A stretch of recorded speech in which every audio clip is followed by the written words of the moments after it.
హరే కృష్ణ. ఇప్పుడు మనం చూస్తున్నది తిమ్మాపూర్లో అండి హెచ్ఎండిఏ గేటెడ్ కమ్యూనిటీ ప్లాట్స్ అండి. ఇది HMDA approved, TS RERA approved, ready for registration, loans కూడా అవైలబుల్లో ఉన్నాయి.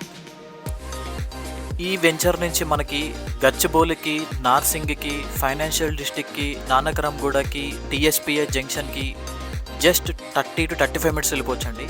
ఇంకా బెస్ట్ థింగ్ ఏంటంటే ఎయిర్పోర్ట్కి, శంషాబాద్ ఇంటర్నేషనల్ ఎయిర్పోర్ట్కి జస్ట్ 20 మినిట్స్లో వెళ్ళిపోతాం. అంత ప్రైమ్ లొకేషన్లో ఉందండి. అంతటి ప్రైమ్ లొకేషన్లో మనం పర్ స్క్వేర్ యార్డ్ వచ్చేసి 29,000కి ఆఫర్ చేస్తున్నామండి. ఇమ్మీడియట్ రిజిస్ట్రేషన్స్ అవైలబుల్ ఉన్నాయండి. చుట్టూ చాలామంది ఇల్లులు కట్టుకొని ఉంటున్నారండి. చాలా విల్లా ప్రాజెక్ట్స్ కూడా, భూమి పూజలు కూడా చేసేసాయండి. ప్రాజెక్ట్స్ అన్నీ వస్తున్నాయి. మంచి ప్రైమ్ లొకేషన్ అండి. 29,000 per square yard, ready for registrations, అన్ని అప్రూవల్స్ వచ్చేసాయి. HMDA approved, TS RERA approved, ready for registration. Thank you so much.